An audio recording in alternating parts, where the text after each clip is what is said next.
네, 여러분 안녕하십니까? 일본 저격 김경련입니다. 오늘도 호사카 교수님 나와 계십니다. 교수님 네, 안녕하십니까? 안녕하십니까. 예. 교수님 저희가요 지난주에는 선제 타격론을 다뤘었잖아요. 네, 네. 예, 그랬는데 그때 저희들이 상대가 공격할 조짐을 도대체 어떻게 알 수 있느냐라고 이제 저희가 좀 뭐라고 했는데 그렇죠. 네, 그랬더니 댓글에 이런 댓글이 달렸습니다. 음. 무당한테 물어보면 되지 않느냐라고. 예, 그래서 네, 예, 음, 제가 한참 웃었습니다. 맞아요. 그래서요, 예, 오늘은 1부에서 금주의 일본 소식 몇 가지 전해드리고요.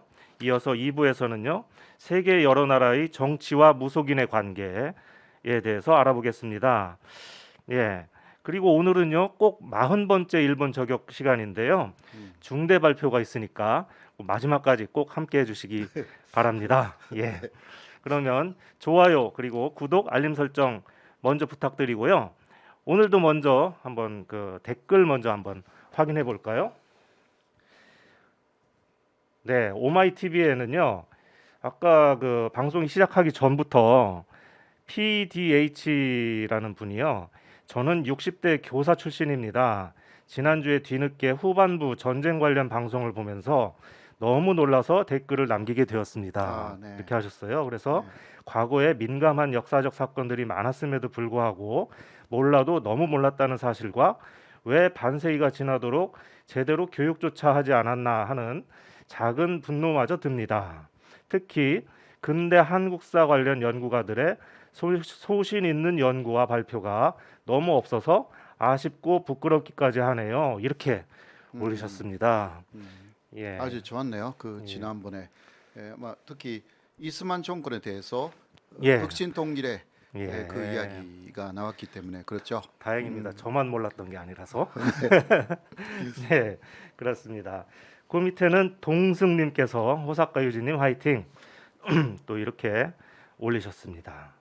호사카 유지 TV에도요. 현섭리 그러니까 이현섭님이시겠네요. 안녕하세요 이렇게 하셨고 축하드립니다. 1등 하셨네요. 그리고 우리도님, 카이저 소제님, 물망초님, 최재윤님 이렇게 지금까지 댓글을 올리셨습니다. 음. 자, 여러분 오늘도 많은 댓글로 같이 참여해 주시고요. 제가 틈나는 대로 많이 소개해 드리도록 하겠습니다. 그럼 저희는 15초 후에 1부에서 다시 뵙겠습니다.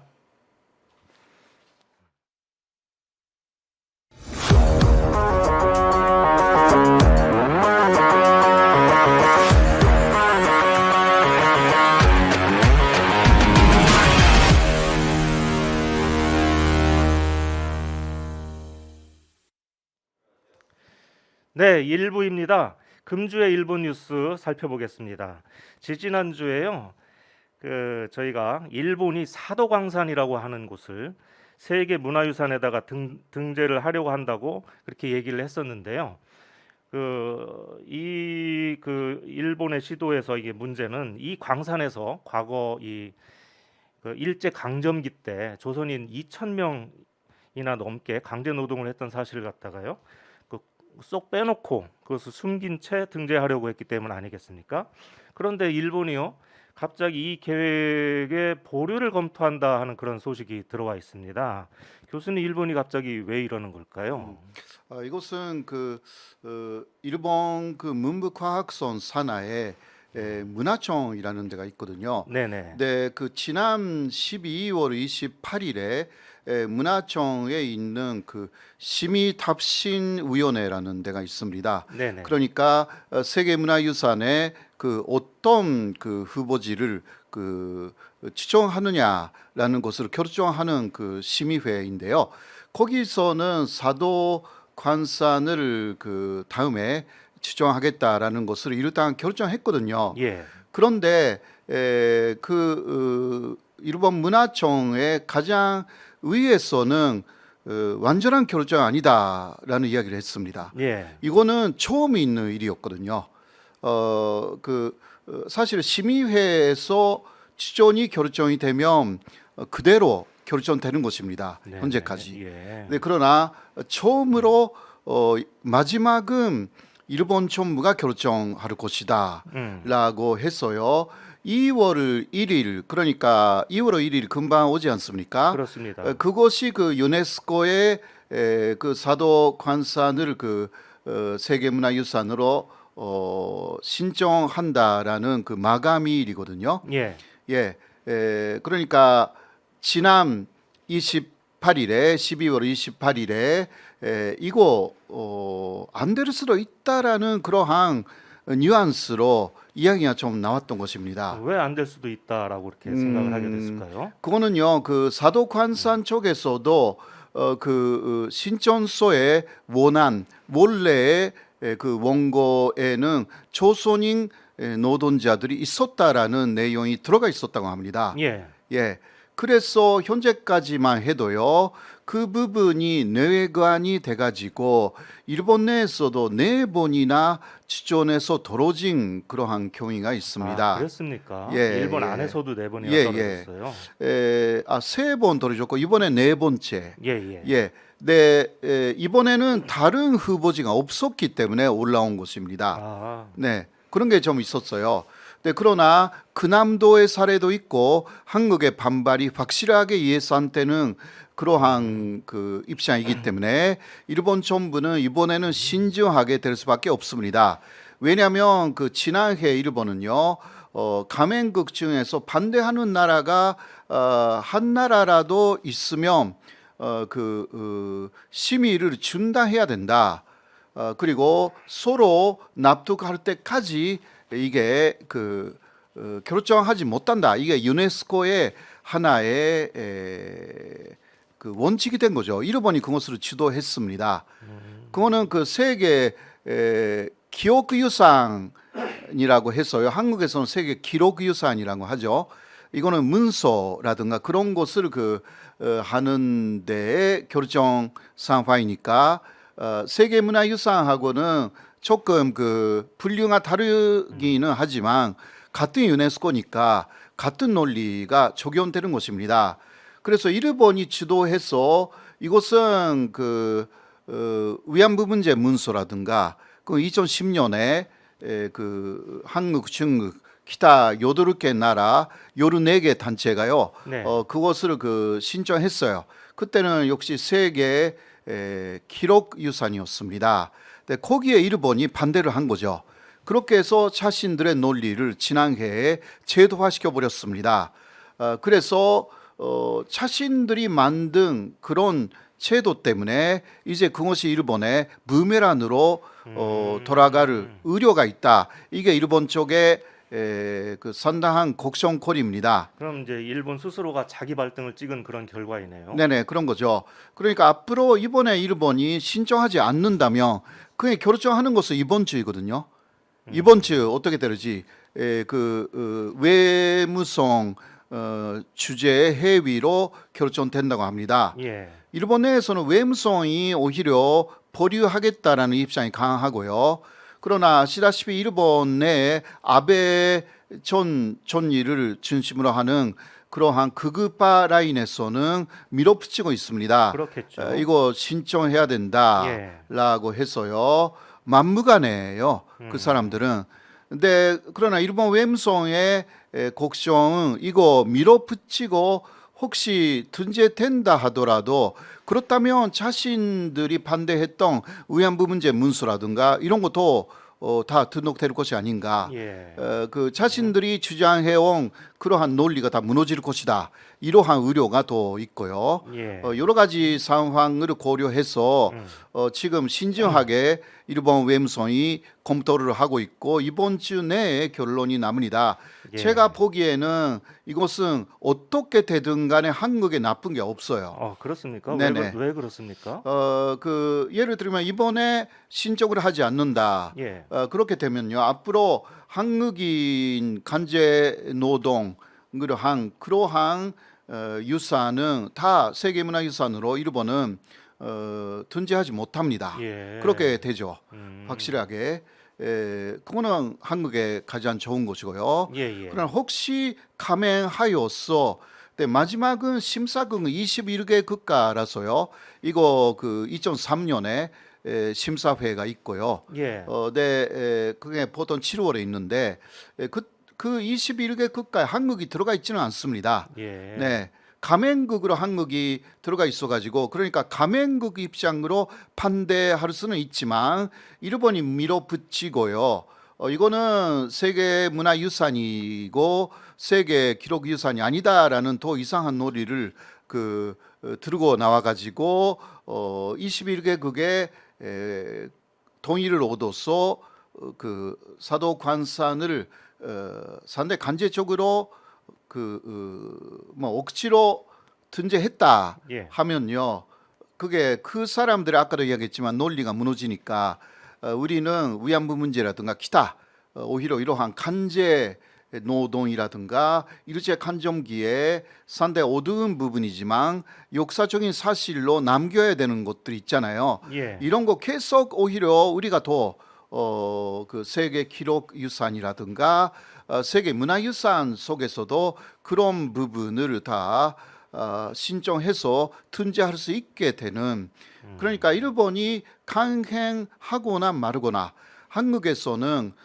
양쪽 유리한 부분들이 있다, 그렇게 할 수가 있습니다. 아, 그러네요. 네. 근데 혹시 일본이 이번에는 그냥 보류를 하고 한국의 대통령이 바뀌었을 때를 기다렸다가 내년에 등록을 신청을 하는 것을 다음 예, 기회에 예, 그렇죠. 예. 그럴 가능성은 없을까요? 그런 가능성 충분히 있습니다. 예. 그래 이번에도 취소가 아니라 보류를 검토하고 있는 것이기 때문에 예.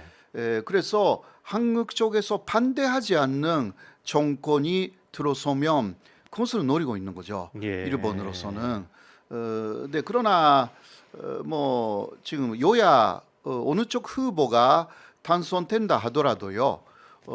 이런 부분은 강력하게 일본에 대해서 반대하지 않을까. 예. 왜냐하면 박근혜 정권 때도 근남도 부분은 그렇죠. 상당히 강하게 반대를 했습니다. 예. 마지막에 일본에 근남도라든가 기타 그때는 7군데가 있었는데요.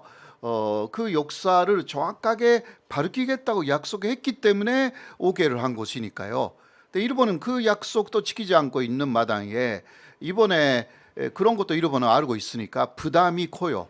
예. 특히 키시다는 이런 부분은 좀 리베랄 바이고 외산도 그렇고요. 게다가 저희들이 군함도 관련해서는요. 네. 나중에 기념관에다가 조선인 강제 노동의 역사를 제대로 이렇게 기재해주겠다 이렇게 약속을 받고서는 우리도 찬성을 했었는데 반대하지 그렇죠. 않았는데 네네. 결국은 약속을 지키지 않지 않았습니까? 일본 측에서. 그렇죠. 그래서 지난해 8월에 예.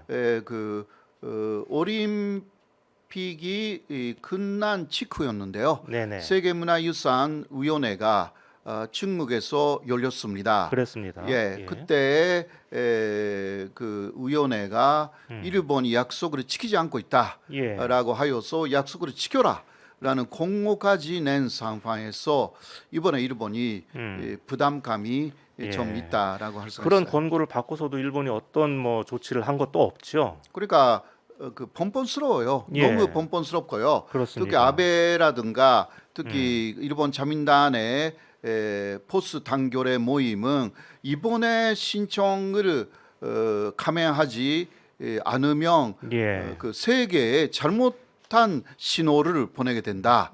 그러니까 한국의 주장이 옳다. 그러한 오해를 줄 우려가 있다. 그런 식으로 더 주장하고 있어가지고 그렇습니다. 그 오해가 아니라 당신들의 외국인데 정말 말을 이상하게 만드는 분들이 옆나라 옆에 있어가지고 이웃나라에 있어가지고 물론 우리 내부에서도 있습니다만은 정말 조심해야 합니다. 예, 그런 네. 것 같습니다. 뭐 자기 나라 좋은 것을 다른 나라에다가 이렇게 자랑하고 싶다고 하는데 그걸 뭐라고 할 수는 없지 않습니까? 그런데 문제는 이제 자기들 부끄러운 부분은 쏙 빼놓고 그러니까 예, 그런 식으로 하겠다는 이 꼼수가 문제인 거죠. 그렇죠. 예, 좀 저번에도 이야기했지만 사도 관산도 일제 간점기가 문제이지. 그러니까 일제 간점기를 빼고 예, 에도 시대의 부분만 신청 등록한다라는 그런 말도 안 되는 이야기를 하고 예. 있어가지고 지금 사이트 그러니까 지금 사도칸산의 부지는 일제 강점기에 거의 다 만든 거예요. 그러니까 그 시기를 왜 배울 수가 있습니까? 그렇겠죠. 네. 예, 일본 정부는 좀 제발 양심을 회복했으면 예. 좋겠습니다. 양심뿐만이 아니라 머리를 천사화시켜야 된다라고 할 수밖에 없습니다. 교수님은 네. 항상 제가 말씀하시는 것보다 한 레벨 올려서 이렇게 말씀하셔서 제가 당혹스럽습니다. 네. 가끔씩. 네, 그렇고요. 예. 두 번째 소식은요. 코로나 소식입니다. 현재 일본은요. 하루에 이 확진자가 5만 명을 넘었어요. 네, 맞습니다. 지금 뭐 어젠가는 4만 명이라고 하는데 이제 주말 효과이기 때문에 그냥 조금 떨어졌고요. 아마 오늘 내일은 굉장히 또 더 많이 올라갈 것 같습니다.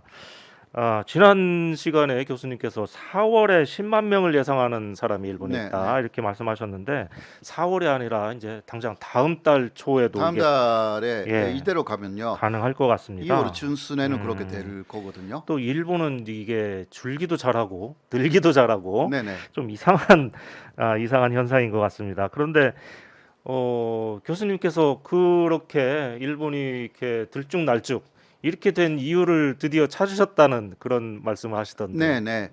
그거는 사실 무증산자 그러니까 증상이 없는 사람에게는 네. 그 PCR 검사가 일본에서 유료였습니다. 예. 그게 15만 원에서 18만 원 정도. 일본에는 그 15,000엔에서 18,000엔 정도를 지불을 했었어야 무증산자의 경우는 그 PCR 검사를 받을 수가 있었어요. 잠깐만요. 그렇게 돈을 내고 받아야 하는 그런 시스템이 된 게 처음부터 그런 겁니까? 아니면 어떤 시점부터 그렇게 된 겁니까? 사실 처음부터 처음은 유료였던 것입니다. 예. 그것이 증상이 있는 사람에게는 무료가 돼가지고요. 증상이 있는 사람, 그러니까 열이 있거나 실제로 이거는 좀 엄격합니다. 예, 그래도요. 예. 아무리 우리가 보면 다 증상이 있는데도 이거 아니다 하는 식으로 또 일본에서는 많이 했기 때문에 뭐 열이 몇 도 이상이어야 그러니까 되고 37.5도 예. 이상의 열이 아. 3일 이상 그렇죠. 연속돼야 된다라든가 또 호흡 기능이 예. 상당히 문제가 있다라든가 그러한 확실한 증상이 예. 있어야만이 PCR 검사를 받게 했어요. 그때는 무료였던 거죠. 예. 네, 그러니까 확실한 증상이 있으면 무료였는데 네. 그냥 뭐 무증상인데 몸이 좀 이상하다 이렇게 해서 네. 받으러 가면 자기 돈을 그렇게 내야 된다는 네. 거였죠, 처음부터. 그런데 보통 사람들이 15만 원에서 18만 원 그리고 한 채 검사까지 하면 30만 원이거든요. 예. 이런 돈은 상당히 부담스러워요. 네, 그게 음성일 수도 있는데 한다라는 이야기니까. 그리고 어떤 회사가 단체로 해야 된다라든가 이럴 때도 다 유료였어요. 예. 일본은. 그러니까 안 하는 거예요, 사실. 당연히 검사 뭐 안 하는 거야. 돈을 그렇게 많이 내라고 하면 네. 웬만큼 아프지 않으면 뭐 네. 검사를 안 받겠죠. 예.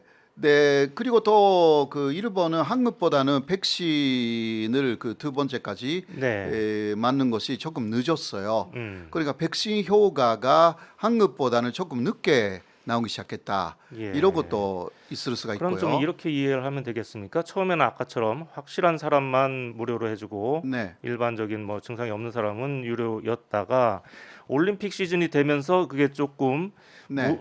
무료로 이렇게 검사를 해주는 그런 경우가 많았다가 올림픽 끝나고 나니까 다시 다 유료가 이렇게 돼버리는 거죠. 원래 시스템으로 다시 돌아가 버리는 거죠. 네. 그래서 이 감염자 수가 이렇게 확진자 수가 줄었다 이렇게 이해를 해도 되는 건가요? 네.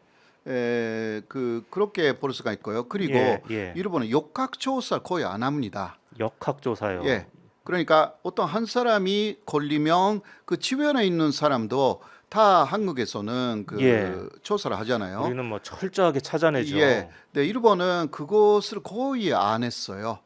그러한 부분들이 있습니다. 확실하게 집단 감염이 있다라는 증거가 없으면 예. 일부러 찾아서 하지는 않았습니다. 네, 그렇기 때문에 숫자로 반영되지 않았다는 거죠. 예. 그러나 그 오미크론이라는 그러한 전파력이 강한 예. 것이 일본에서도 보졌고, 그래서 일본 정부가 12월 25일부터 지금까지 유료였던 곳을 일시적으로 무료로 돌렸습니다. 예. 그래서 갑자기 PCR 검사 받고 싶다라는 사람들이 굉장히 많이 나타난 거예요. 그렇겠죠. 예. 그러니까 하루에 5천 명, 예. 6천 명씩 올라갔어요. 그래서 지금 5만 명까지 왔어요. 그렇습니다. 예. 그게 그러니까 모두 무료로 검사해 준다라는 것이 1월 31일까지 금방이거든요. 그럼 며칠 안 남았네요. 예, 며칠 안 남았어요. 그러면 1월 31일 끝나고 나면 또 다시 팍 줄어들겠는데요? 줄어들 가능성이 있어요. 예. 그러니까 연장하면 이거 계속 하겠다 무료로. 예. 그러면 그대로 10만 명 갈 것 같은데요.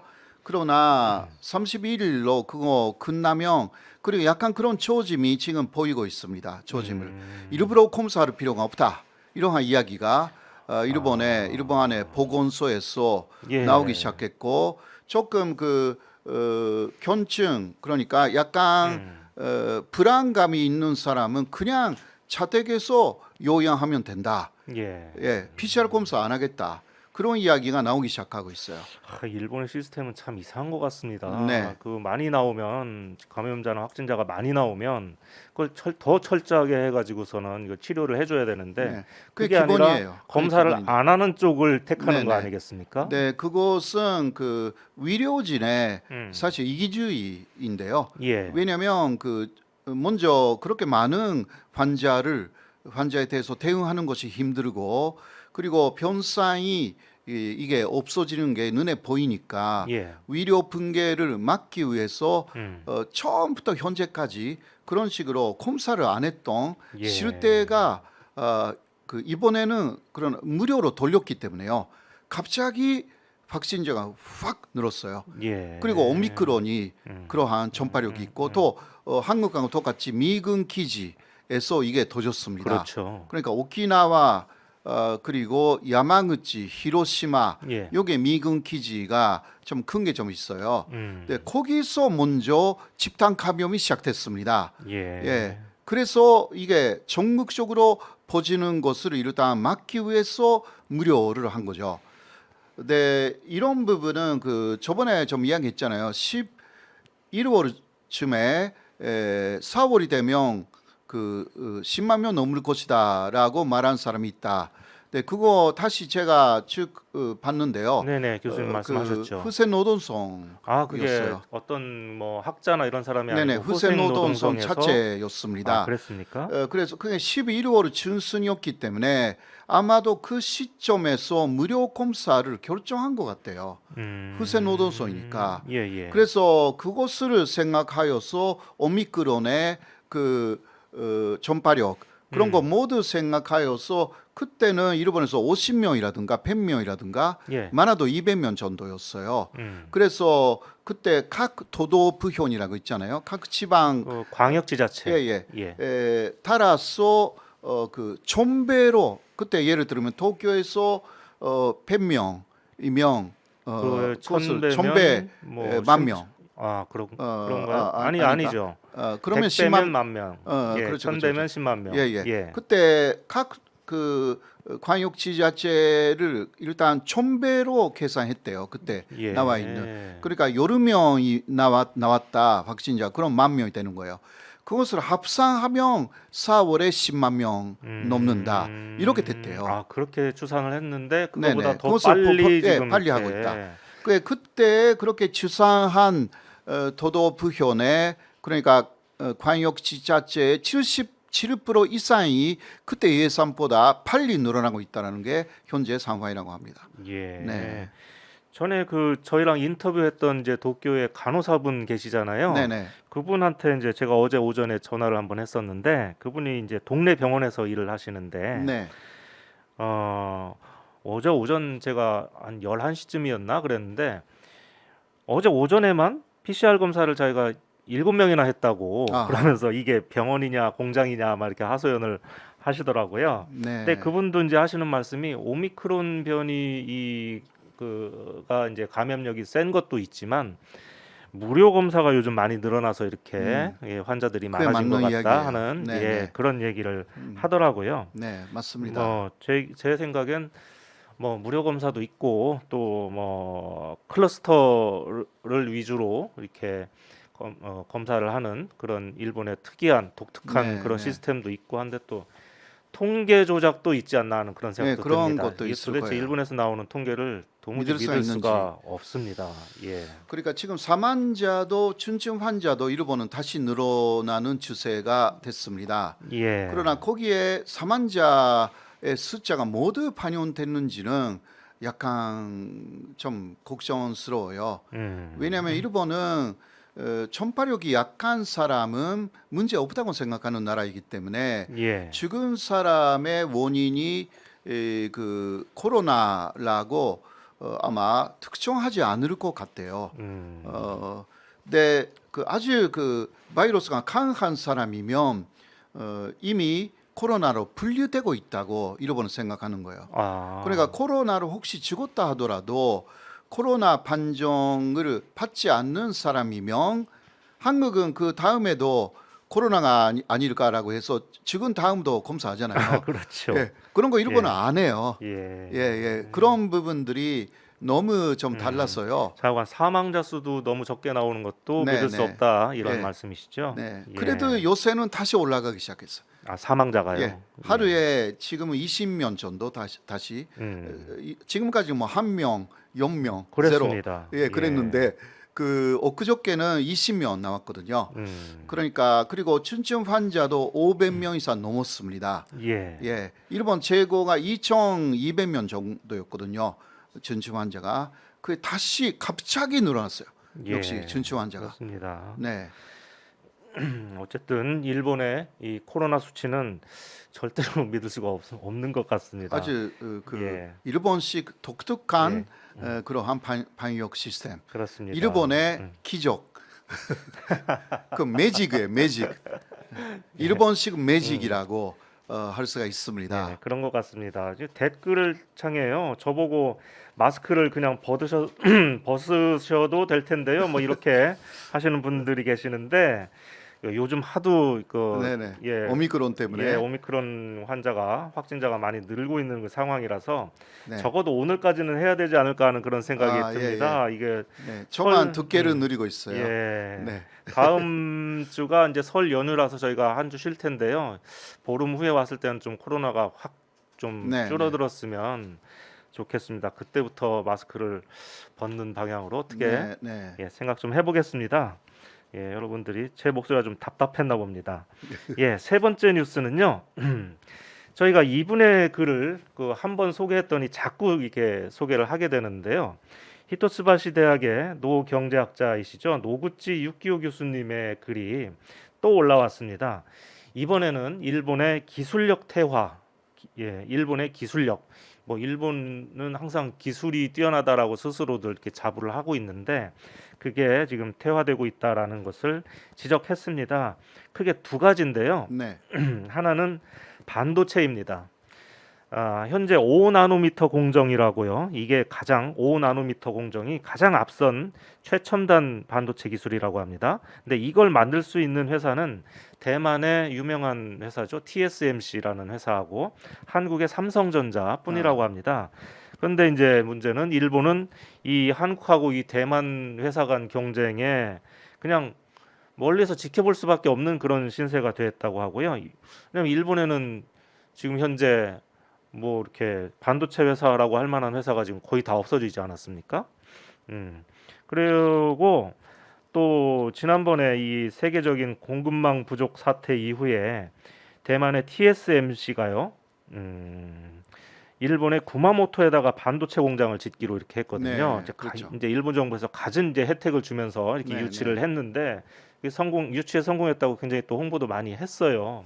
그런데 그게 무려 22에서 28나노미터의 구식 반도체를 생산하는 거라고 합니다. 그 공장에서는. 네네. 그러니까 가장 최첨단이 지금 현재가 5나노미터이고 그리고 이제 삼성은 내년 초인가 올해인가에 3나노미터를 이제 양산하려고 이제 하는 그런 네네. 체제를 갖추고 있는데 지금 22나노미터 아니면 28나노미터 이런 구식 그 반도체를 생산한다고 하니까 이것도 별로 도움이 되지 않을 것 같다는 그런 그러네요. 얘기인 것 같습니다. 대만도 머리를 썼네요. 그렇죠. 예. 전담 키스를 일본에 갖다 주면 이거 대만 자체가 음. 큰 문제가 이거 되니까. 대만의 먹거리가 사라지는 거니까요. 그렇죠. 그렇게 호락호락 내줄 리가 없죠. 근데 그 다음은 자동차인데요. 일본의 주력 수출품이 자동차 아닙니까? 그렇죠. 예. 그런데 현재까지는 그래도 일본의 자동차 산업 생산성이 다른 나라에 비해서 굉장히 높다라고 이렇게 합니다. 굉장히는 아니고 그냥 비교적 높다고 이렇게 하는데 그런데 이제 노구치 교수는 이게 언제까지 지속될 수 있을까 이제 의문을 제기합니다. 바로 전기 자동차로의 이 전환 그런 추세 때문이죠. 전기 자동차는요 내연 기관이 필요 없기 때문에 하드웨어보다 소프트웨어가 더 중요하잖아요. 근데 이제 그렇죠. 위에서 이제 말씀드렸듯이 하이테크에서 이제 뒤처지니까 전기 자동차에서도 뒤처질 수밖에 없다. 이렇게 말씀을 하십니다. 이미 이제 토요타가 지금 현재 세계 1위 자동차 업체인데 전기 자동차 메이커인 테슬라가 오히려 시가총액이 더 커졌다. 그렇죠. 이런 상황이 됐기 때문에 노구치 교수는요. 그래서 일본의 자동차 산업이 예전에 일제 가전제품의 운명처럼 되지 않을까 이렇게 우려를 합니다. 지금 현재 일본 가전제품 쓰는 사람 아무도 없지 않습니까? 그렇죠. 우리나라에서도. 오히려 그 LG 예. 그리고 뭐 삼성도 그런 부분은 네. 세계적인 쉐어를 그 일본 회사보다 훨씬 많이 갖고 그렇습니다. 있어가지고요. 일본 뭐 양판점 그런 데 가면은 제일 앞에 LG의 이제 대형 TV가 놓여져 있다고 이렇게 하더라고요. 그렇죠. 사실 일본의 그 호텔에 가도요. 저는 그 삼성 TV를 굉장히 많이 봤어요. 일본 안에서도. 그렇습니까? 네, 맞습니다. TV는 그 LG보다 삼성이 조금 저렴하다고 그렇게 할 수가 있잖아요. 예. LG가 더 그 TV에서는 좀 고급이니까. 예. 그래서 일본 안에서는 그 삼성 TV가 많이 들어가 있어요, 진짜. 일본의 뭐 도시바라든가 뭐 소니 그못 본 지 굉장히 그렇죠. 오래됐어요. 일본 호텔 안에서도 그렇다는 이야기거든요. 네, 80년대 90년대만 해도 모든 TV는 다 일제가 전부 다 점령을 했었는데 말입니다. 네, 맞아요. 예, 그렇습니다. 교수님은 일본 자동차의 앞날에 대해서 어떻게 생각하십니까?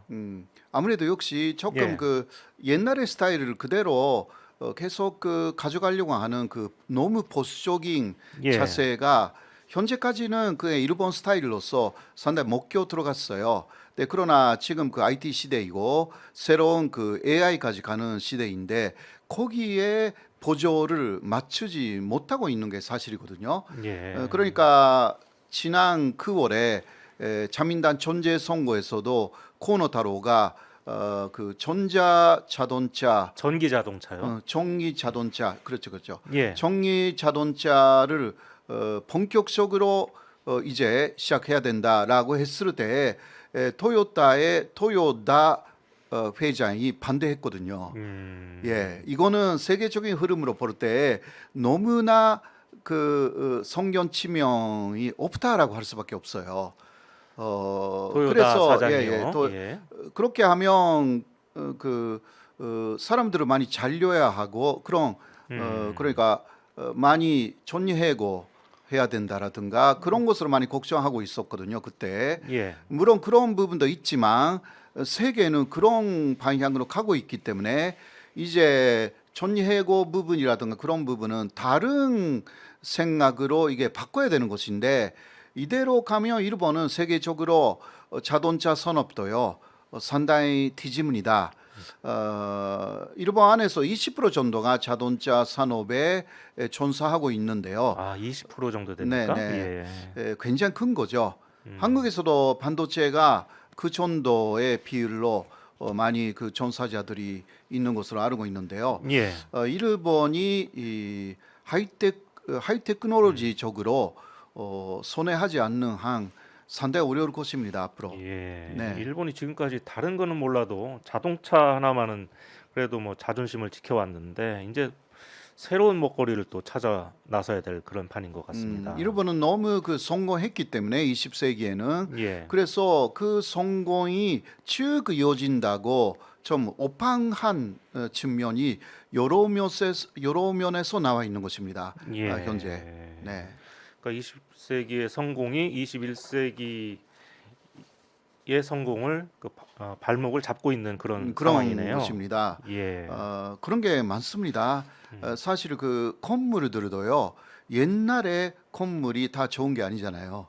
예. 그렇죠. 예를 들면 지진이 요새는 많아졌다 하면 내진 시설이 다 정비가 다 되어 있어야 되고 그러나 옛날의 시설에는 그런 게 없잖아요.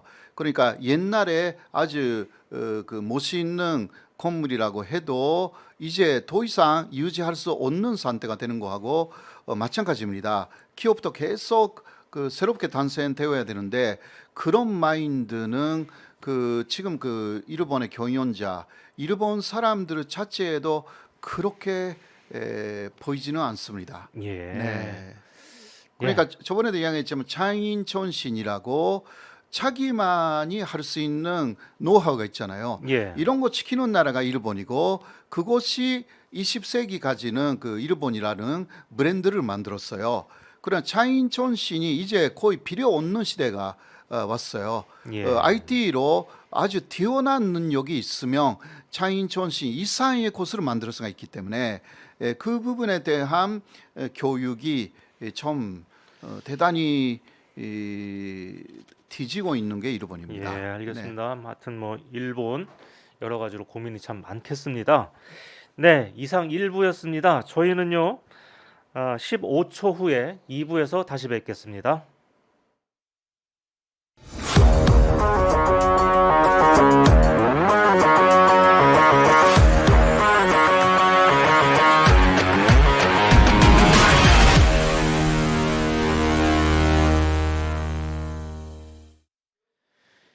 예, 2부 시간입니다. 저희 2부에 들어가기 전에요. 잠시 광고 말씀드리겠습니다. 교수님께서 전해 주시겠습니다. 네, 여러분 그 일본 저격 그 재미 있으십니까?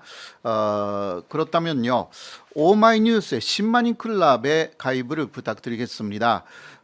이 방송이 더 잘 나가기 위해서 자발적으로 매달 매월 10,000원씩 그 시청료를 내실 수가 있습니다. 가입 방법은 010-3270-3828 010-3270-3828로 전화 주시거나 문자로 후원이라고 남겨주시면요 이쪽에서 연락을 드리겠습니다. 네, 그렇습니다. 지금 화면 맨 밑에 전화번호가 나가고 있죠.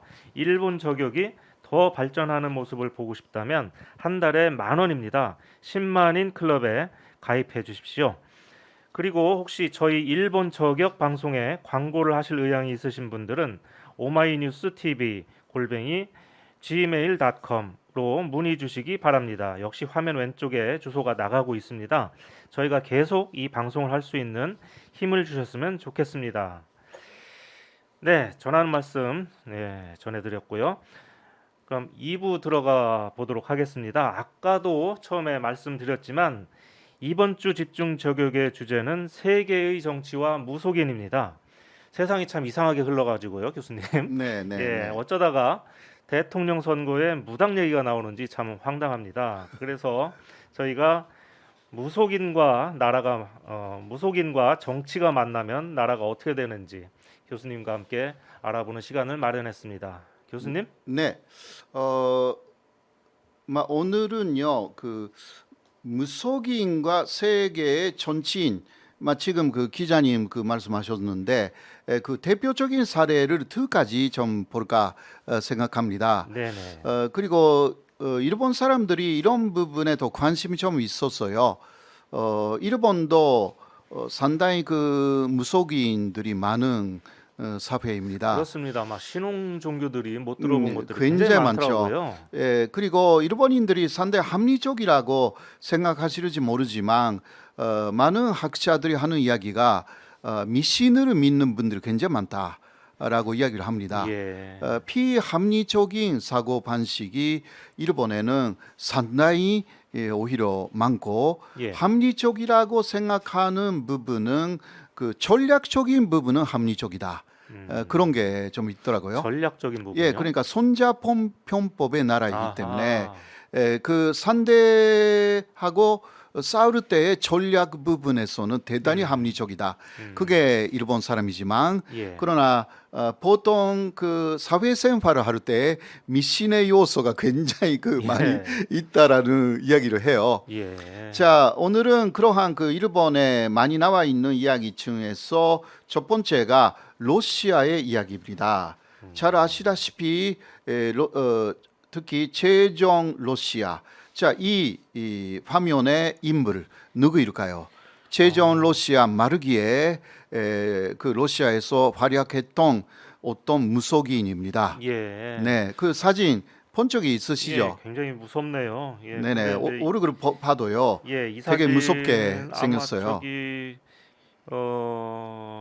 세계사 교과서에도 아마 이게 보지 네네. 않았나 그런 생각이 세계사 드는데요. 교과서에도 나와 있을 겁니다. 예, 예. 이 사람은 그러니까 역사를 바꾼 인물이기 때문에 예. 네, 바로 라스푸친이라는 라스푸친이요. 네네 예. 괴승 당시는 그 러시아는 러시아 종교의 나라였잖아요. 예. 그래도 이 사람은 어떤 기독교에 이단시 되어 있는 이웃파하고 관련이 있었고 예. 그래도 거기에 완전히 또 들어가 있지도 않았고 하나의 그 기도사 그런 식으로 기도를 하고 사람의 병을 고치는 그러한 사람이었다는 것입니다. 그러니까 샤만이라고 하잖아요. 기도사는 샤만에 분류된다고 합니다. 예. 자, 이 사람은 사람의 병을 고친다라는 그러한 그 병이 있었기 때문에 잠깐만 저기 네. 댓글에 보면요. 네. 라스푸틴이라고 이렇게 올리시는 분들이 많은데요. 아, 이게 아마 우리 교과서나 네네. 언론이나 이런 데는 라스푸틴이라고 더 많이 이렇게 표기를 아, 했던 것 네, 같습니다. 네, 네, 네. 예. 예. 그거는 라스푸친이라는 예. 그렇게 나와 있는데도 좀 있었고 아무튼 하여튼 그러면 라스푸친 다 네네네. 동일 인물입니다. 예. 예, 감안하고 들어주시기 바랍니다. 라스라고 할까요? 자, 그런데 이 라스푸틴의 소문을 듣고 그 사람을 데려온 사람이 누구냐? 이 다음 사진 이 누구죠? 아시죠? 이게 니콜라이 2세 말씀. 예, 니콜라이 2세. 당시 로마노프 왕조의 마지막 왕이에요. 예. 그 왕. 그러니까 러시아는 이 사람 때에 망하는 거죠. 네. 그 망하는 요인을 만든 사람이 또 라스푸틴이었습니다. 예. 네, 그 오른쪽의 여성이 그 황후 알렉산드라 예. 황후입니다. 네, 이 두 사람은 그 연애 결혼을 했다고 하는데요. 연애 결혼이요? 네네, 연애 이거 결혼을 뭐 했어요. 황제가 네. 그게 가능합니까? 예전에? 그래서 처음부터 그 황제가 황후를 너무 사랑했다고 합니다. 예. 그래서 처음부터 황제는 황후에게 약한 남자였어요. 그런 면에서. 예. 자, 그런데 다음 보시면요. 이 황제 일가에는 4명의 딸이 먼저 태어났습니다. 예. 그런데 황제는 아들을 원했던 거죠. 그래서 5번째는 다행히 아들이 태어났습니다. 이 사진 보니까 뒤에 딸이 4명이 있고 그렇죠. 앞에 아들이 있군요. 앞에 예. 아들이 앉아 있잖아요. 예. 그런데 오른쪽은 그 아들의 그 사진이고요. 예. 알렉세이라고 이름을 붙였는데 알렉세이. 근데 이 알렉세이가 희귀병을 앓고 있었던 거죠. 희귀병이요. 희귀병.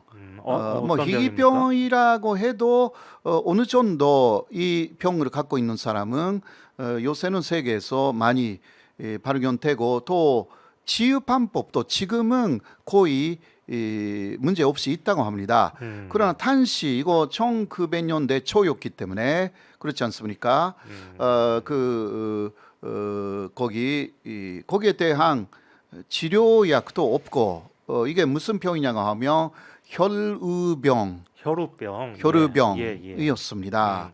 혈우병이라는 것은 뭐냐고 하면 예. 어떤 산조가 나서 피가 나왔는데 그 피가 멈추지 않습니다. 예, 예. 굉장히 위험하죠. 지혈이 안 되는 거군요. 지혈이 안 되는 예. 그 병이었어요. 자, 그 다음 보시면 이게 그 헤모피리아라는 것이 혈우병인데요.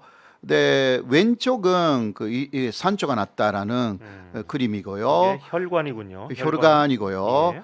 네, 그 보통 때는 그 오른쪽 아래쪽으로 가는 거죠. 노멀로 해가지고 그래서 그 혈관이 그렇게 단백질로 금방 덮인다고 합니다. 예. 그 산조가 난 부분이. 네네. 그런데 혈우병이면 그 단백질의 생산이 안 되는 것입니다. 거의.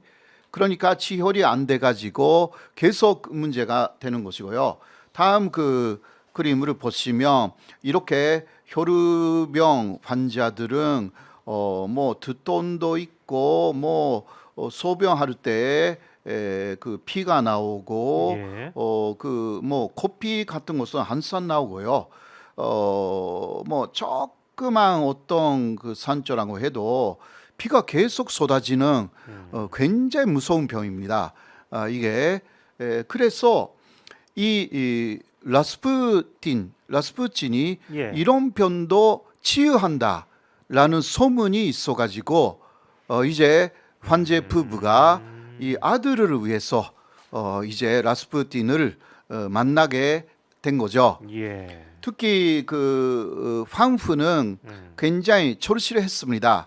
왜냐하면 황후 쪽의 유전자라는 것이 거의 알려져 있었기 때문에. 왜냐하면 황후 쪽에 조산층에 혈우병이 좀 있었어요. 그랬었습니까? 네, 그렇습니다. 항상 죄책감 같은 게 있었겠네요. 네, 그럼. 그러니까 처음부터 황후의 죄책감이 좀 높았다라고 할 수가 있어요. 예. 자, 그렇게 해서 라스푸틴이 이제 특히 황후의 상당한 그 요청에 의해서 왕궁으로 들어왔어요. 예. 그렇게 해서 기도를 알렉세이를 위해서 알렉세이를 앞에 놓고 예. 했대요. 아, 그런데 실제로 나섰습니까?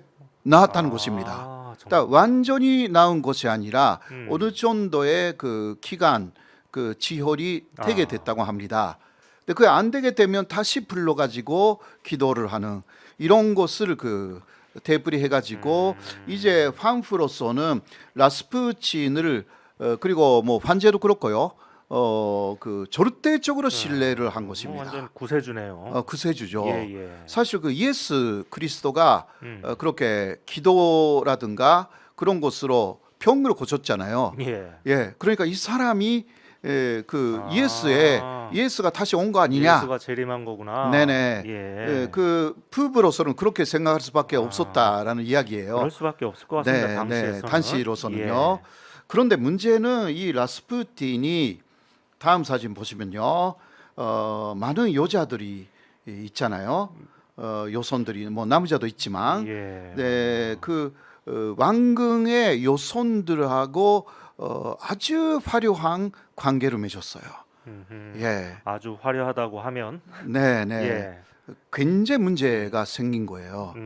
예, 그리고 황후하고도 애인 관계가 되었다. 정말 예, 그렇습니까? 이러한 소문이 퍼졌습니다. 예. 사실 황후가 그 전신적으로는 완전히 노예 상태가 된 것은 사실이었습니다. 그리고 그 라스푸틴이 전체에 여러 가지 개입하기 시작했죠. 네. 그러니까 라스푸틴이 환자에 대해서 이렇게 하는 것이 좋다라고 하면 환자가 그것으로 다 들어줬습니다. 그렇게 해서 한때는 그 환자의 총무에 대해서도 많은 조언을 했고 그것이 또 전적이 볼 때 상당히 안 좋은 모습이 된 거죠. 아, 그렇겠죠. 네네. 그리고 이 여성들하고의 실제로 이상한 관계가 있는지 비밀 경찰이 러시아 비밀 경찰이 찾아봤다고 해요. 예. 조사를 했는데 보고서에서는 입에 담을 수 없는 그러한 추한 관계가 많다. 예. 이렇게 보고가 됐습니다. 이게 관제를 분자하는 여러 가지 포스터에게는 이러한 그림이 많이 나타나기 시작합니다. 관제하고 황후를 완전히 지배하고 있는 사람이 바로 라스푸틴이다. 예. 이게 당시 러시아의 특히 관제 반대파 쪽에서 많은 포스터라든가 또 그런 신문지에 올린 그런 분자 만화 중 하나입니다. 예. 네, 그러던 중에 제1차 세계대전이 터졌죠. 1914년이었어요. 네, 그때 니콜라이 2세는 전쟁터에 나갔습니다. 이 그것도- 사진 맨 앞에 있는 사람이 네, 맨 니콜라이 앞에 있는 사람이 황제이군요. 관제이고요. 네, 이때도 라스푸틴의 말을 들었다고 합니다. 나가는 전쟁에 게 나가라. 좋겠다. 스스로 나가서 예, 싸워야 예. 된다. 네네. 네, 그거는 다른 의도가 있었을 수도 있습니다. 그 사이에 예. 니콜라이 2세가 자신의 전적인 입장을 황후에게 다 맡겼습니다. 황후가 그러니까 황제가 없는 사이에, 그러니까 예. 전쟁터에 나가 있는 사이에는 황후가 말하자면 현재로 말하면 부통령 같은 입장에서 이제 러시아의 많은 전적인 결정을 맡았던 것입니다. 요즘 유행하는 전권을 맡겼군요. 예, 예. 예, 그런 것입니다. 그때 사실 라스푸틴의 말대로 했죠. 그리고 가장 문제가 된 것은 판 라스푸틴파의 예. 장관들을 다 교체해 버렸어요. 싹 잘라버렸습니다. 예, 네, 라스푸틴파의 장관으로 거의 다 바꿔버렸어요. 네, 그래서 그 국가 운영이 온반진창이 됩니다. 비밀 경찰도 다 없애버렸겠네요. 예, 뭐 거기까지는요 예. 상세하게 이야기하기가 좀 시간도 없지만 그렇게 해서 러시아는 사실상 라스푸틴의 수중에 들어갑니다. 예. 그리고 또 황후가 열렬하게 그 라스푸틴을 미루고 있었어요. 예, 그런 상황이죠. 황제는 너무 애초가였기 때문에 애처가요. 애초가였기 때문에 아내가 하는 것에 뭐라고 할 수가 없는 그러한 존재였던 것입니다. 예. 네, 그래서 이거 안 되겠다라고 한 전족들이 이제 라스푸틴을 암살하는 계획을 세웠죠. 네, 그 라스푸틴에게 새로운 여성을 소개한다고 해놓고 예. 왕궁의 어떤 장소에 불렀대요. 그렇게 해서 라스푸틴이 알았다고 예. 해가지고 그 코임에 넘어가서 와서 그때 그 천상 카리가 들어가 있는 케이크 하고 청산가리요. 천상카리 예. 그리고 그 혼자를 먹이게 했대요. 그런데 먹었더니 아무것도 아니래요. 먹었더니 아무것도 아니라고요? 먹었더니 예. 전혀 태연하게 있대요. 그러니까 라스푸틴이 아니 그게 진짜 진짜, 청산가리인데도 그거는 진짜예요. 불구하고 진짜였대요. 그걸 먹었는데 네, 아무 효과가 없었다. 효과가 없었대요. 예. 그래서 너무 놀란 그 사람들이 이거 마지막 수단이다라고 하여서 라스푸틴을 이제 뒤에서 총력으로 총으로 합니다. 2발 정도. 그래도 안 죽었대요. 다시 일어났대. 아하. 그러니까 마지막은 머리에 예. 충격을 가해가지고 이게 지명상이 돼서 라스푸틴은 그 자리에서 죽었습니다. 이게 보통 사람은 아니군요. 진짜 확실히. 보통 사람 아닌 것 같아요. 예. 그렇게 하여서 역시 너무 무서웠기 때문에 이 라스푸틴을 칸위에 버리는 계획을 세우고요. 예. 네, 그 라스푸틴을 또 올라오지 않도록 예. 묶어놨대요. 관제는 반대파에 의해서 탄핵당합니다. 그렇게 해서요. 관제는 사실 라스푸틴의 말을 들었다가는 예. 이제 반대파의 공격을 받았고 또 너무 심하게 반대파를 또 단합을 했어요. 예. 그래서 로마노프 왕조는 망했습니다. 근데 그 다음에 러시아 혁명이 일어났고요. 결국은 마지막 장면이죠. 이것은 거의 니콜라이와 그 알렉산드라라는 용화의 마지막 장면이죠. 예, 이게 그 황제 이르카가 이렇게 현면 세력에 의해서 사살당합니다. 다. 예. 네, 가장 오른쪽에 있는 사람은 요리사. 이거요. 아, 머리 벗겨진 사람이요. 네네, 요리사이고 나머지는 그 황제의 딸 4명의 딸하고 알렉세이 아들하고요. 황제 부부가 이렇게 무참하게 살해당합니다. 네, 그러나 요새는 다시 복권이 됐죠.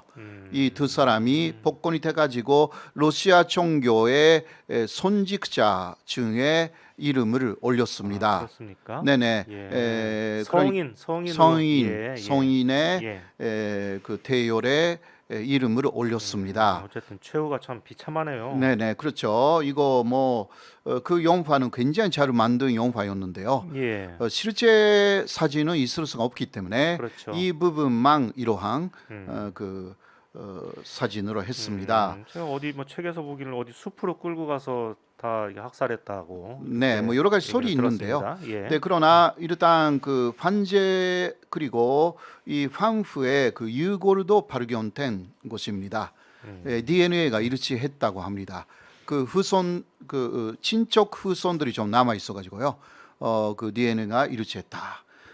이게 일본에서도 한국에서도 상당히 유명하지만 일본에서도 상당히 이게 나와 있는 이야기고요. 그러니까 무속인에 위지하면 나라는 망한다라는 세계적인 사례 중 하나라고 할 수가 있죠. 예. 네, 그 다음은 많이 알려져 있지 않는 나치의 이야기입니다. 잠깐만요, 교수님. 네. 여기서 저희 네. 오마이 TV를 도와주시는 아주 고마운 회사죠. 화려화를 소개해드리겠습니다. 네네네. 예. 중간에서 예. 그렇게 해야죠. 예. 네. 피부 나이 어려지는 피부 관리 비결 화려화. 많은 분들이 드셔보고 재구매하는 이유는 높은 만족도와 뛰어난 효과에 있습니다. 이제 화려화 마시면서 피부 관리하시기 바랍니다.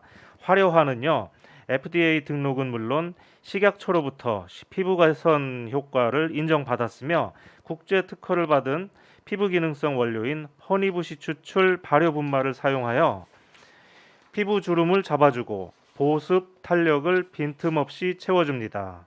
또한 피부를 구성하는 아미노산 19종이 피부를 탄탄하게 만들어주고 이탈리아산 피시콜라겐, 엘라스틴, 히알루론산 등 20가지 원료를 통해 탄력 있고 촉촉한 피부 건강을 유지할 수 있습니다.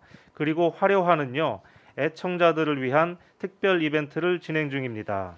또한 재구매 고객을 위한 특별한 이벤트도 있으니까 지금 연락하시기 바랍니다. 이벤트 참여 방법은요, 검색창에 오마이TV 화려화 이벤트라고 검색하시면 됩니다. 또는 080-322-1000, 080-322-10빵빵빵으로 지금 전화 주시면 됩니다. 네, 그럼 네. 교수님 남으신 말씀 마저 들어보겠습니다. 예. 그러면요, 보통 분들은 많이 모르는 이야기인데요. 이게 진짜 사실입니다. 나치 독일 히틀러를 비롯하여서 주술에 위정하여서 국정을 운영하고 있었다라는 놀라운 사실이 있는 것입니다. 그 주술에 몰두하고 있었던 게 히틀러이고요. 거기서 나온 것이 세계 전복의 만상이었던 것입니다. 자, 다음 사진을 보면요, 히틀러의 항상 옆에 있었던 주술자가 있었어요. 주술 기도자, 네, 예언자라고 불린 사람이었습니다. 예. 에릭 양 하누센라는 사람이었고, 이 사람은 항상 이런 식의 영혼과의 교신 모임을 하고 있었습니다. 그렇게 하여서 그 많은 영혼을 불러내 가지고 그 사람들하고 이야기하게 만드는 그렇게 하여서 영혼으로부터 여러 가지 예언을 그 들어가지고 그것을 히트라에게 전달을 하고 있었습니다. 네, 히트라는 그 사람의 말을 다 믿고 그 항상 히트라의 옆에는 이 사람이 있었던 것입니다. 아, 그렇습니까? 네, 그러니까 말하자면 무속인이 히트라 옆에 항상 있었다라는 거. 그러나 역시 히트라 그 나치 독일 내부에 또 반대하는 사람들이 역시 있었죠. 그래서 이 사람은 살해당했습니다, 사실. 암살을 당했어요. 그러나 암살을 당하지 않았으면 나치 정권 안에서 오카르토 성이라는 것을 만들 계획이 있었다고 합니다. 오카르트 성, 뭐 네, 저기 부. 뭐 예. 그러니까 외무부, 외교부라든가 예. 외무부라든가 그런 같은 그러니까 주스르부 같은 거. 그 중심 인물이 되는 것으로 예정되어 있었던 사람이 있었습니다. 단순히 그냥 무당한 사람이 들어간 게 아니에요. 아니네요. 그러니까 예를 들면 한국에서 어떤 정권을 만들어 가지고 주스르부를 만든다 그 이야기예요. 예, 그게 예정되어 있었는데 예. 물론 그 나치 안에서도 반대하는 사람이 있어가지고 몰래 암살되어 버렸습니다. 예. 네, 그러나 나치는요 이 사람의 영향뿐만이 아니라 기타 굉장히 신비주의적인 사상으로 많이 흡수를 합니다. 특히 유대인을 대화적으로 단정한 상당히 그 믿을 수 없는 학설이 당시 있기는 했어요. 예. 독일에서. 그러니까 대화종 인류의 대화종이기 때문에 이거 본래하고 똑같다.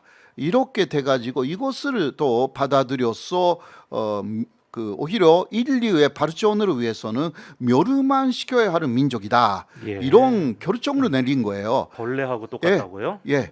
그러니까 남기면 안 된다 이거예요. 이게 그 나치 독일의 어마어마한 그 문제가 되는 사상이었던 것입니다. 이런 것도 다 받아들여요. 그러니까 그것은 히틀러의 그 주술적인 사상의 연장선상에 있는 내용이라고 할 수가 있고요. 자, 아까 하누센이라는 사람이 죽었잖아요. 예. 자, 그 사람 티를 이은 사람이 있었습니다. 그 누구냐?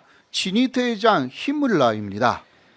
히물라 유명하죠. 예, 그렇습니다. 예, 히물라는 우리가 아는 부분은 홀로코스트를 실제로 실행한 사람이에요. 예. 예, 히틀러의 사상으로 히물라가 사실 그 실행범입니다. 자, 이 히물라는 아까 조스루주의자 그 예언자 하누센의 뒤를 이어가지고 조스루주의 용의회를 이끌었습니다. 그렇게 하여서 이 사람도 프로이센 극왕 옛날에 그러니까 처음 200년대 300년대 프로이센이라는 국가가 있었잖아요. 예. 예, 그게 독일의 모체가 되잖아요. 예. 그러니까 독일의 처음 그 왕국을 만들었을 때 프로이센의 극왕들의 영혼하고 교신을 거듭했습니다. 이 사람이. 예, 그러니까 죽은 사람들하고 교신을 한다고요? 교신을 한 거죠. 그러면은 네. 무당 맞네요. 무당이죠. 예. 완전히 예. 그렇게 그 지금까지 그런 관점은 많이 이야기를 하지 않았지만 일본에서는 이러한 그 책들이 굉장히 많아요. 예. 그런 부분을 연구한 책들이 많은 거죠. 자, 그렇게 하여서 히물라가 사실상 히틀러의 마누라 역할이잖아요. 넘버 2니까 그러한 입장이에요. 그렇죠. 그리고 또 예언자 하누센을 이어받았기 때문에 주스를 기도사하고 또 마누라 역할을 다 겸해서 히물라가 갖고 있었어요. 네. 그러니까 가까이 있었다는 얘기지 무슨 저기 부부 관계라든가 그런 것은 아니에요. 그런 건 아니죠. 그런 것은 아닌데 마누라라고 하셔가지고. 예. 그러니까 아주 가까운 관계였다. 알겠습니다. 그러니까 투스하고 포스 예. 이게 그러니까 그런 식으로 비유를 하잖아요. 가끔 그런 이야기예요. 예, 알겠습니다. 그리고 진위대장이라는 것은 히틀러를 지키는 그러한 그 부대이기 때문에 예. 히틀러하고 엄청나게 가까운 거리에 있었고 현재적으로 말하면 그 대통령에 대해서 비서실장 예. 이게 힘물라였다. 예. 그 사람이 그 조스르주의자였다라는 이야기고요. 자, 그 다음 보시면 이게 큰 그림은 그 철에 있는 글자이거든요. 예. 네네. 이게 윤회 전생을 나타내는 불교적인 로고예요. 네네. 그것을 그 완전히 반대로 만든 것이 거기 나치 독일의 하켄크로이츠거든요. 예, 예. 스와스티카라고도 하는 거. 네네. 예. 네. 네, 이게 관련이 전혀 없는 게 아니었습니다. 저희 절에 갈 때마다 항상 왜 저렇게 그 나치 표시가 예. 이게 비슷한 게 저기 절에다 네네. 이렇게 해놨을까? 네, 그러나 뭐 이런 생각을 한 적이 많습니다. 철이 먼저죠. 예. 네, 아주 옛날부터 이게 아주 이 뭐, 표시가 예, 있는 거예요. 그렇겠죠. 예, 그것을 그러니까 완전히 뒤집어 버려 가지고 예. 새로운 그러니까 뒷면이죠. 그게 하켄크로이츠인데 예. 히틀러하고 힘물라는요 이러한 불교적인 윤회 전생을 믿고 있었어요. 네, 그러니까 특히 힘물라는 자신은 그 아까 이야기한 그 프로이센 그 극우한층의 한 사람일 것이다. 그러한 신념을 많이 갖고 있었어요. 예. 그러니까 여러 그러한 극우한들하고 영혼으로 교신해가지고 그게 누군지 그러니까 거기에는 없는 거 아니에요. 뭐 몇 사람 있으니까 그치 얻는 사람이 나다 아마 그런 식으로 하려고 했던 것 같은데 예. 아무튼 그러니까 상당히 그 주스르 집단이었던 거예요. 그러니까 1930년대는 그 힘물라는 조사대라는 것을 갖고 있었고요. 조사대요. 조사대 그 문명 조사대 특히 고대 문명의 조사대를 갖고 있어가지고 그 세계 여러 곳에 그 주술적인 그 힘을 강화시키는 문화적인 여러 가지 요소들을 찾아다녔어요. 취미도 참 여러 가지네요. 그렇죠. 예. 내 집에서 이러한 그 돈상을 또 발견합니다. 이게 그 아이언맨이라고 그 이름을 붙였고요. 이거 티베트에서 발견됐기 때문에 막 불교적인 곳이라고 할 수가 있는데 이 돈상의 가운데는 역시 불교의 그 절에 있는 표시가 있지 않습니까? 아, 만자가 딱 네네. 배 위에 있네요. 네네, 예. 그 있죠. 그리고 이 무르칠은 그 사람들의 주장으로는 지구에 없는 무르칠이라고 그렇게 주장을 했습니다. 이 동상을 만든 물질이요. 네네, 우주에서 날라온 예. 도르메이에 의해서 만들어졌다. 그러니까 계속 그 신비주의로 자신들의 제국 또 제3제국이라고 히틀러의 제국을 말하기도 했죠. 그것을 보장해 나갔어요. 네, 이 이야기도 히틀러 이야기도요 하면 굉장히 많이 있는데 그 다음으로 보시면 이게 일본에서 이런 부분의 히틀러 연구가 상당히 많다라는 그 일본의 책을 조금 3권 정도 소개를 합니다. 예. 왼쪽은요 어떻게 나와 있냐? 산실된 잃어버린 악마의 예언자 히틀러의 수수께끼 막 이런 책이에요. 그리고 그 가운데 책은요 나치스 흑마단 예.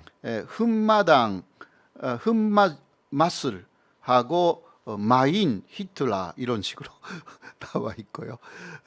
일본에 이런 연구가 또 있네요. 그리고 왼쪽은 나치스 UFO의 수수께끼.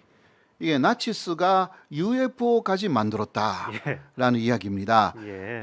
사실 당시요 탄도미사일을 처음으로 만든 게 나치스였어요. 예, 예. 그런 이야기는 좀 있죠. 예, 예. 신식 음악이 엄청나게 많이 만들었어요. 그렇습니다. 단시. 예.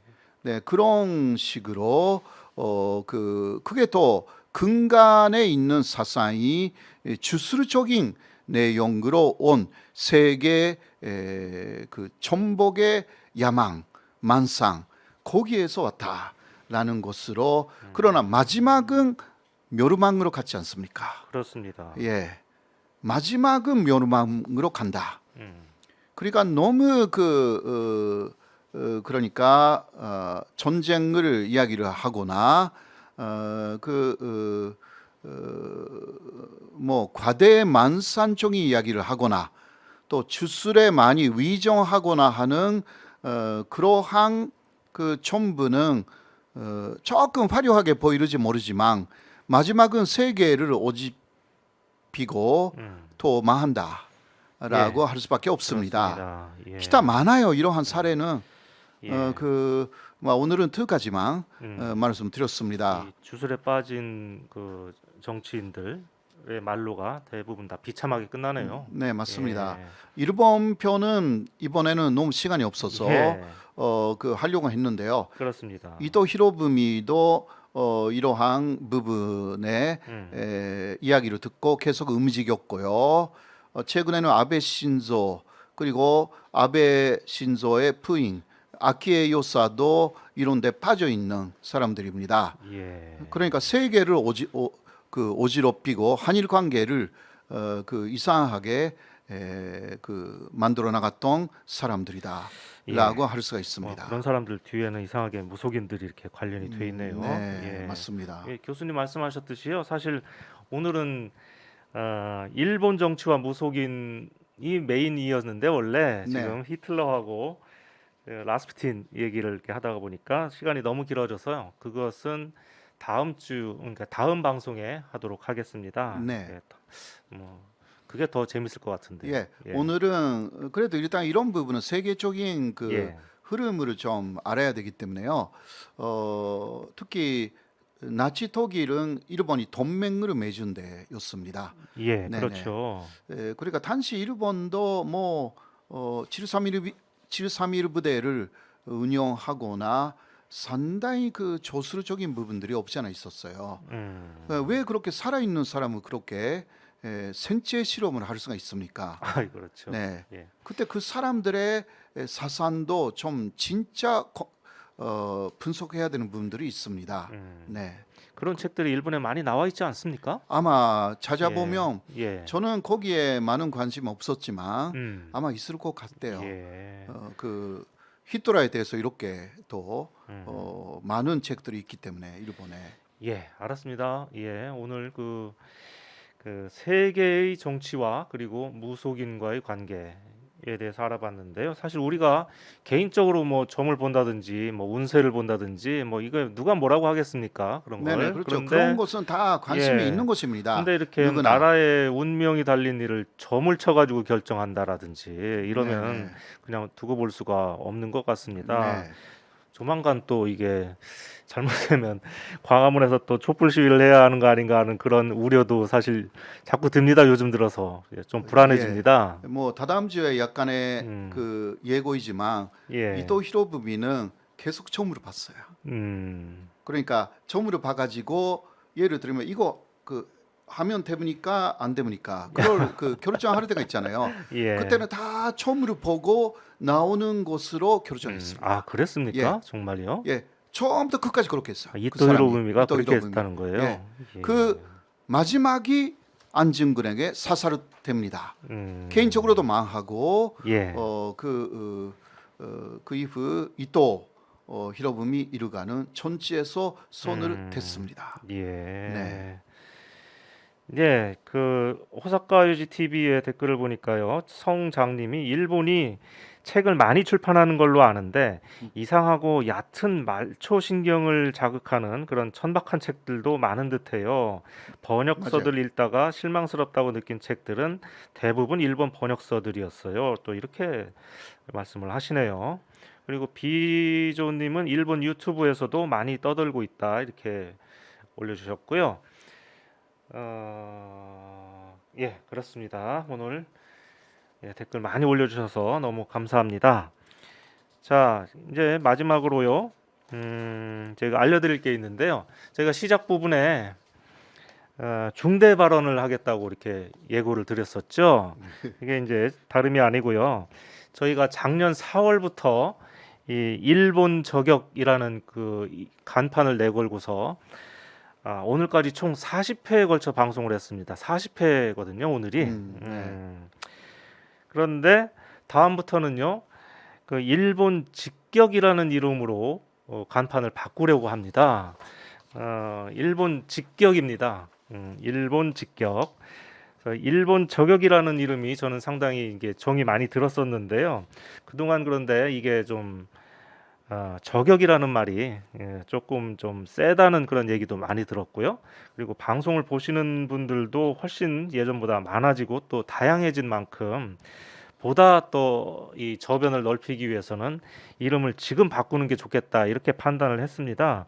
일본 직격에서 직격이라는 단어는 둘러가지 않고 돌직구처럼 이렇게 나아간다 이런 의미입니다. 한국에서도 물론이고 일본에서도 이렇게 많이 쓰는 표현이라고 하는데요. 교수님 새 이름 마음에 드십니까? 네네. 그렇게 하면 역시 저격이라는 이름 중에는 좀 그 무서운 뜻도 들어가 있기 때문에 예. 그것을 좀 완화하여서 일본 쪽에서도 더 조금 그 우리가 약간 세계적인 예. 그러한 폭을 그렇습니다. 예. 갖기 위해서도 음. 그렇게 하는 것이 맞는 것 같습니다. 네. 예. 최근에는 일본에서도 보시는 분들도 많아져 가지고요. 그러니까요. 예. 네. 그렇습니다. 이제 일본 직역으로 바꿔서 올해 또 작년 이상으로 대박이 났으면 좋겠습니다. 네. 예. 오늘은 여기까지고요. 저희는 다음 주 설 연휴이기 때문에 한 주 쉬고 그 다음 주 화요일 오전 11시에 다시 뵙도록 하겠습니다. 여러분 새해 복 많이 받으십시오. 새해 복 많이 받으십시오. 예. 교수님도 수고 많이 하셨습니다. 수고하셨습니다. 예. 네. 감사합니다. 감사합니다.